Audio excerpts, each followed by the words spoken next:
کہ ہمارے کلائنٹس وہ تمام سیاسی جماعتوں کے نمائندے بھی ہوتے ہیں، ان کے رہنما بھی ہوتے ہیں۔ بار کا تاریخی کردار یہ ہے امپورٹنٹ کانسٹیٹیوشنل ایشوز میں سیاسی قوتوں کو متحد کر کے نیشنل یونٹی کی طرف لے کر آتی ہے۔ ہمیں اس رول سے محروم کیا جا رہا ہے اور ایک سازش کے تحت محروم کیا جا رہا ہے کہ جو سین ہم نے پچھلے 4-5 دنوں میں دیکھا ہے بار بار، اس کو تھوڑا سا دوبارہ دہرا کے دیکھیں۔ یہ سین ڈیلیبریٹلی کریٹ کیا جا رہا ہے، بنایا جا رہا ہے۔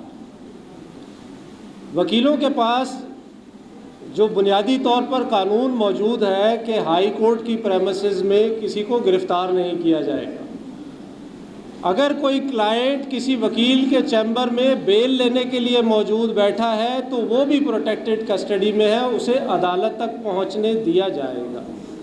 یہ وہ بنیادی قوانین ہے، یہ وہ بنیادی منظر ہے جو ہمیشہ سے ہمارے ذہنوں میں بیٹھا ہوا ہے۔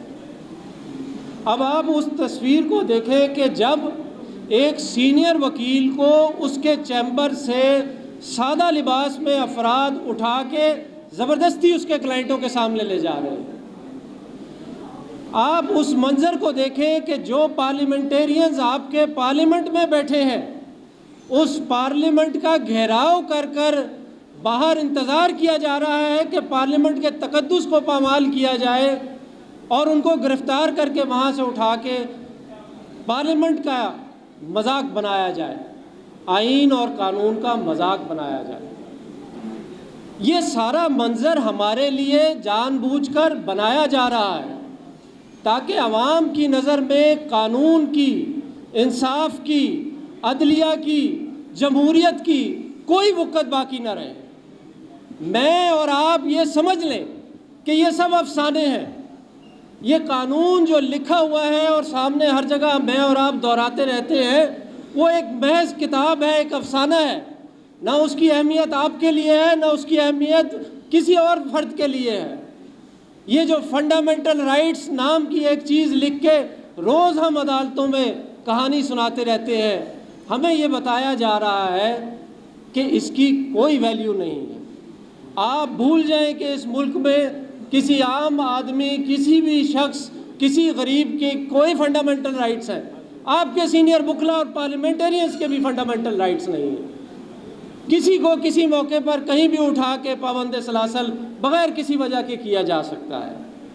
یہ وہ وجہ ہے کہ یہ چیمبروں سے گرفتاریاں کرنا، قانون کے بار بار توڑنا، اس کا بنیادی مقصد ہے کہ مجھے اور آپ کو اور بار ایسوسیشنز کو معطل کر دیا جائے، ان کو اس لیول پہ لے آیا جائے جہاں وہ صرف تجارتی تنظیم بن کے رہ جائیں۔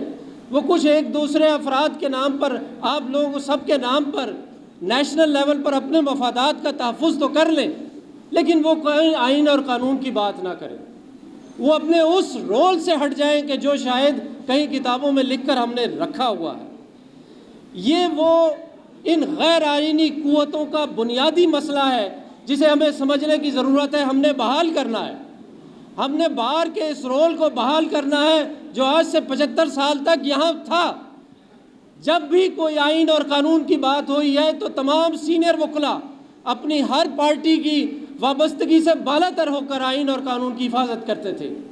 جب بھی کہیں وکلا پر آنچ آنے کی بات ہوئی ہے تو پچھلے 75 سالوں میں تمام سینئر وکلا کا یہ ایک موقف رہا ہے کہ ہم وکلا پر اور عدالتی نظام پر آنچ نہیں آنے دیں گے۔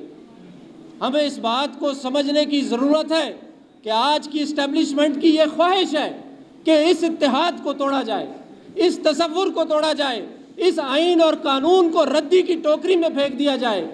ہم سب کو اپنے اس آئینی کردار ادا کرنے سے، اس تاریخی رول ادا کرنے سے ہمیں روک دیا جائے اور ہمیں محض کسی ایک تجارتی تنظیم پہ جو روز لیبر یونین کی طرح کھڑے ہو جاتے ہیں اور روز لیبر یونین کی طرح کبھی یہاں احتجاج کریں، کبھی وہاں، ان کی کوئی ویلیو نہیں رہنے دی۔ ہمیں اس رول تک ریڈیوس کیا جا رہا ہے۔ میری گزارش یہ ہوگی کہ وکلا کا تاریخی رول ہمیشہ سے یہ رہا ہے کہ ہمارے کلائنٹس، ایڈوکیٹ سینئرز کے کلائنٹ، وہ تمام سیاسی جماعتوں کے نمائندے بھی ہوتے ہیں، ان کے رہنما بھی ہوتے ہیں۔ بار کا تاریخی کردار یہ ہے کہ وہ امپورٹنٹ کانسٹیٹیوشنل ایشوز میں سیاسی قوتوں کو متحد کر کے نیشنل یونٹی کی طرف لے کر آتی ہے۔ ہمیں اس رول سے محروم کیا جا رہا ہے اور ایک سازش کے تحت محروم کیا جا رہا ہے۔ میری آپ سب سے گزارش یہ ہوگی کہ اس چیز کو جہاں آج ہم کنڈیم کر رہے ہیں گرفتاریوں کو، وہاں ہم اس کو بھی مد نظر رکھیں اور جدوجہد کریں کہ ہم نے اس رول کی طرف واپس جانا ہے۔